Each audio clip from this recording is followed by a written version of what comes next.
Coming up in today's show, stocks finish the week mixed, Nvidia reaches $2 trillion valuation, what billionaire Jim Chanos has to say about it, Jamie Dimon offloads a heap of shares, a look at Bill Gates' top 10 holdings, the largest economy in Europe moves towards full cannabis legalization, and the top 10 performing stocks this year that aren't in the tech industry.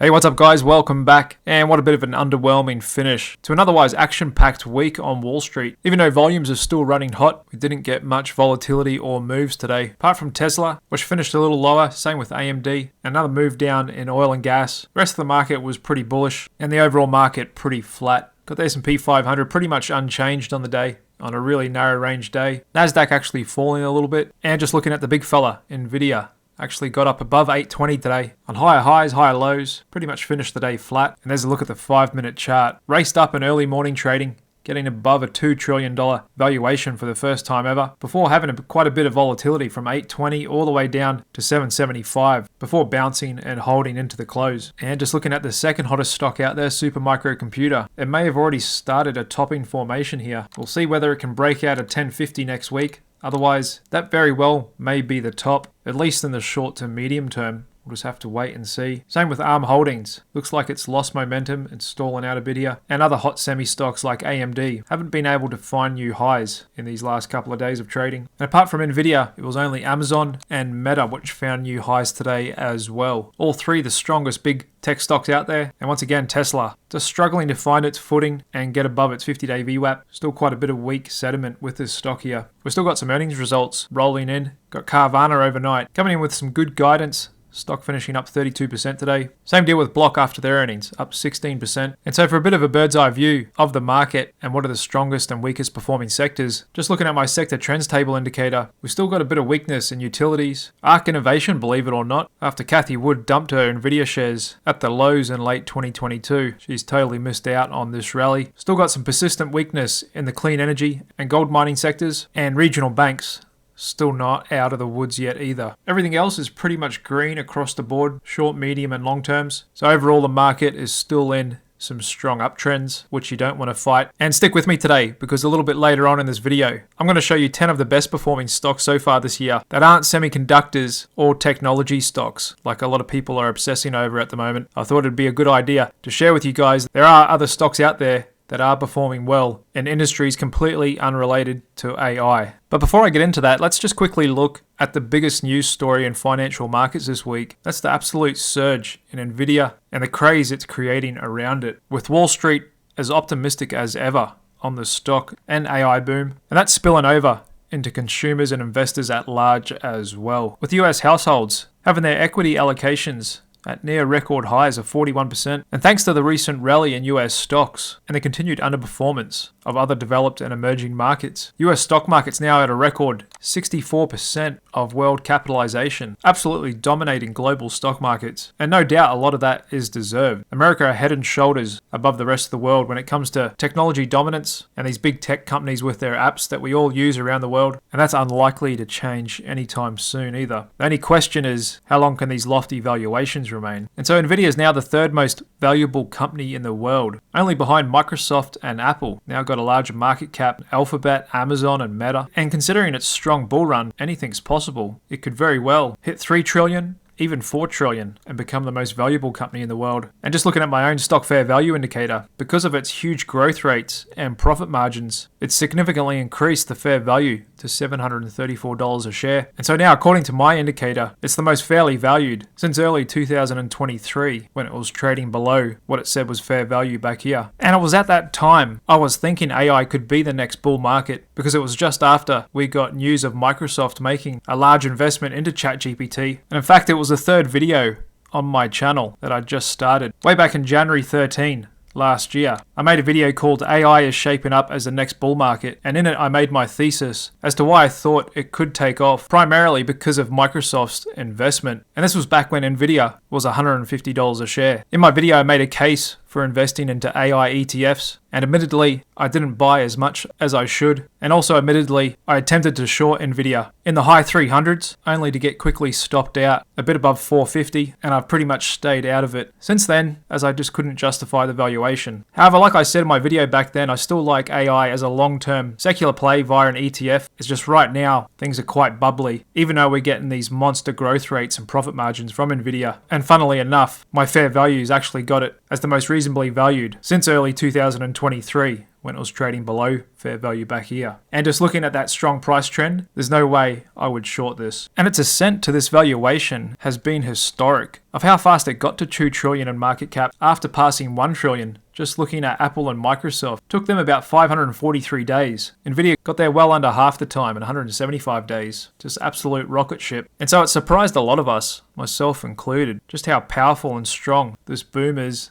and the performance of Nvidia. And to put that in perspective again with some more charts, there's a look at its performance from 2022 compared to the semiconductor index and the S&P 500. There's a look at its growth and quarterly net profit going off the charts as well. There's a look at its revenue growth year over year versus 3 of its peers, Nvidia in the light blue, once again towering over everyone else, and now it's just out in front of Alphabet and Amazon in terms of market cap. And a lot of these companies and many other big companies around the world are buying up their GPUs. I think it was something crazy like over 20% of Nvidia's profits came from just Meta's purchase of its GPUs alone. And just looking at forward PE, even though we've had that huge rise in its stock price, like I said, revenue and business profits have grown just as fast, and that's why its forward PE has come down in that time and is just above the semiconductor index. So like I said, we could easily hit $1,000 a share this year with all this momentum. The valuation, and dare I say it, isn't all that bad right now, given its current growth rates. However, like I said yesterday, it's highly unlikely to retain these huge growth rates and profit margins for many more years. They eventually will be eroded from competition. However, Jensen Huang's a smart guy. He's probably going to do a good job at staying out in the lead for a while yet. And considering the wide use applications of AI, it can pretty much be integrated into just about every industry out there. So I'm not saying it's cheap here. I'm just saying I wouldn't short it, and that anything is possible. It could become the largest company in the world. Who knows, maybe by Christmas. And Nvidia's become so dominant. Famous billionaire short seller Jim Chanos, who rose to fame after he rang the alarm bells first on Enron back in 2001.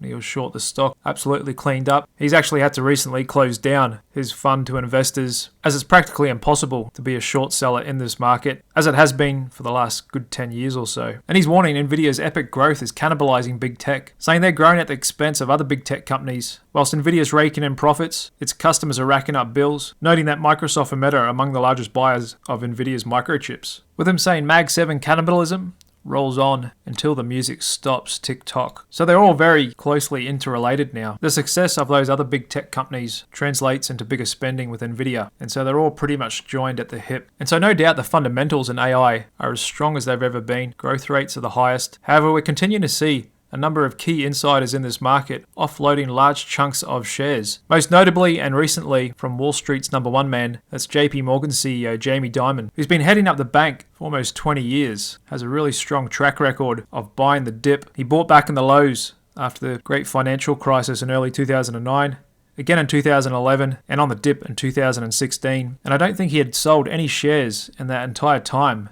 And we just got news. He's offloaded $125 million worth at an average price of $182.73. And so just looking back at all available data, we can see in early 2016, he bought $26.5 million worth of shares at $53 a share. And that was right back on this dip here. He almost nailed the low. And here we are 8 years later, trading up on highs. He's just offloaded $150 million worth, just below 183. And so this is a guy, obviously very financially savvy, understands financial markets, the world's biggest bank that he's been running for almost 20 years, a man that makes very few trades, and here he is offloading, like a lot of other big corporate insiders that I showed you guys a couple of days ago. And whilst that doesn't automatically mean we're at a top right now, it just could be indicative of how he views valuations, maybe upcoming economic scenarios that could play out. Maybe he's worried the rest of the world in recession could spill over to the States. Either way, he's taking some chips off the table here at highs, and so I wouldn't like to be on the other side of that trade and buying from him. In fact, now I think it's a good time to trim a little exposure, take some profits off the table, just like him and a bunch of other big insiders are doing at the moment. Like we continue seeing in the overall market, with a huge jaws gap between the number of corporate insiders selling and purchasing. Yesterday clocking up 277 sales versus 56 purchases. That's one of the largest gaps we've seen in a long time, and the trend continues of insiders just not really buying this market. And so this 4-month parabolic rally we've got in stocks, which is getting a bit long in the tooth and was kicked off late October when Jay Powell pivoted his language from hawkish to dovish, said, nah, we can actually cut rates next year. Market absolutely loved it, rocketed it up. However, what's changed this year is the bond market's pushing out when the Fed will actually start cutting rates. They're almost convinced they're going to start cutting in just a couple of weeks from now. Currently, they're pricing in that's in June, and Fed members themselves are pushing back, trying to leave the door open and just not ready to declare victory on inflation just yet. Even got some Fed governors like Christopher Waller saying, what's the rush? There's little to lose by waiting to cut rates. I'm sure some would disagree with that notion of there being little to lose. Even got Goldman Sachs saying they see the first US rate cut in June and only expecting 4 in total for this year. And Fed Fund Futures now only expecting 3 cuts this year, expecting us to finish around 4.5%. It's a big change from just a bit over a month ago. You can see that move in short-dated bonds as well. The 2-year moving up, higher highs and higher lows again today, getting up to 475, but the stock market just not pricing in that at all if you're just looking at the main indices. But underneath the hood, there has been a lot of stocks pulling back this year. We have got a bit of a bump this week up in Brett. But overall, even looking at all stocks, hasn't been a huge reaction to the bond market repricing. You can see that in the VIX index as well. Still pretty chill here, under 14. And just moving on to something a bit interesting, just looking at the top 10 stocks of Bill Gates in their foundation trust. It's a $42 billion portfolio. And here's a bunch of old economy stocks like FedEx, Walmart. And it's funny to see him own shares in Coca-Cola Mexico. I don't know if you guys have seen some documentaries on YouTube, but basically Coca-Cola in other countries like Mexico, Latin America, they work out deals with the government to pump in more sugar and aggressive marketing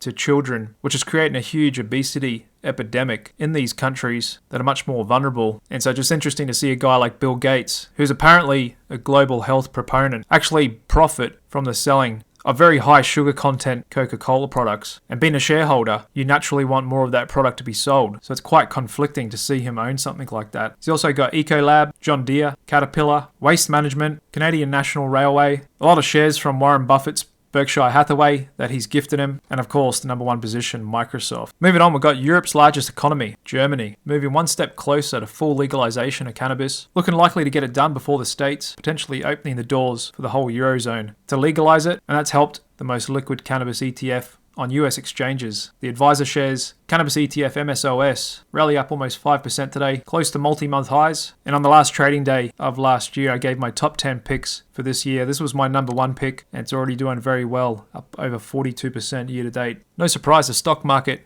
is still extremely greedy here. We have been technically overbought for a couple of months now. And so I know AI, semiconductors, and tech stocks absolutely dominating the headlines and what everyone's talking about. However, I thought I'd do something different today and show you guys 10 of the best performing stocks this year that are not semiconductors, that are not related to AI, that are not technology stocks, to show you there is still some strength out there in other sectors. And so one of the best things you can do as a trader, especially if you do some trend following like I do in some smaller names, is look for the best performing sectors, best performing stocks, and create a diversified portfolio. Because oftentimes sectors move like schools of fish, and so you don't want to be too over-concentrated all in semis or AI. And so just quickly running through a list of 10 stocks that are some of the best performing this year. First up, we've got Kinsale Capital Group, it's just an insurance company. Sarepta Therapeutics, pharmaceutical. XPO, a trucking company. Shockwave Medical, health technology. Comfort Systems, under the ticker FIX, popped up over 12% today after they released earnings. CRISPR Therapeutics, Deckers Outdoor, MedPace Holdings, Tapestry, and Elf Beauty. And so you won't hear a lot of people talk about these stocks because everyone's fixated on Nvidia, AMD, Supermicro Computer. However, looking across the market,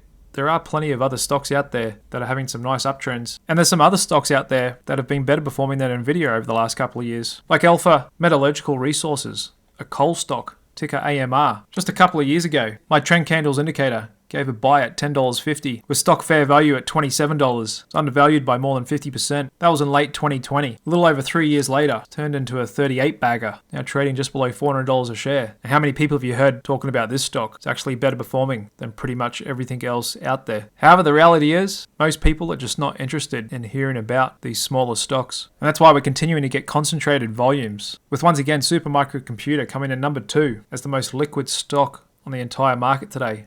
only has a market cap of 50 billion. Same deal on the options market, actually coming in number 3 today, just a bit behind the S&P 500. Still a lot of people loading into call options in Nvidia, and in the market overall, 58% calls. And just diving back into the charts, we've got Bitcoin peeling away a bit here, just holding ground above 50,000 a coin. And this is really not a good sign for inflation in the next couple of months. Bulk shipping cargo rates continuing to break out again today, up 6%. Gold continuing to consolidate, and we did get a bit of a pullback in crude today. Still got plenty of supply out there. Got a bit of a pullback in uranium here today, but does look like we're getting a little technically oversold in the short term. We'll look to see whether we can find support down here. Higher highs, higher lows again in the Chinese ETF. Lower lows, lower highs again in the clean energy ETF. Now trading the lowest it's been in years. Really diverging away from the market here. Winning sector today was gold miners, actually perking up a bit here, and it may have found support off this prior low from October. Significantly underperformed the underlying asset of gold. Also doing well today was the retail sector, breaking out to new highs, and Apple actually putting in a big bearish engulfing candle. Did look like it was bouncing off 180, but we may come down to retest that next week. And this stock's been diverging from the Nasdaq for a little while now. There's Trump's SPAC, DWAC, trading up back to near highs, and there's New York Community Bank Corp, still not out in the clear here. This is still a risk to the market. That's kind of taken a back seat, but that still could come to surface in the coming weeks. But just looking at the biggest bank, JP Morgan, overall financials are not too worried at the moment, and Jamie Dimon, and only making his 4th or 5th trade in 20 years, has done a pretty good job here, exiting at the highs. Considering it was only a few months ago, we were trading down in the 130s. Here we are,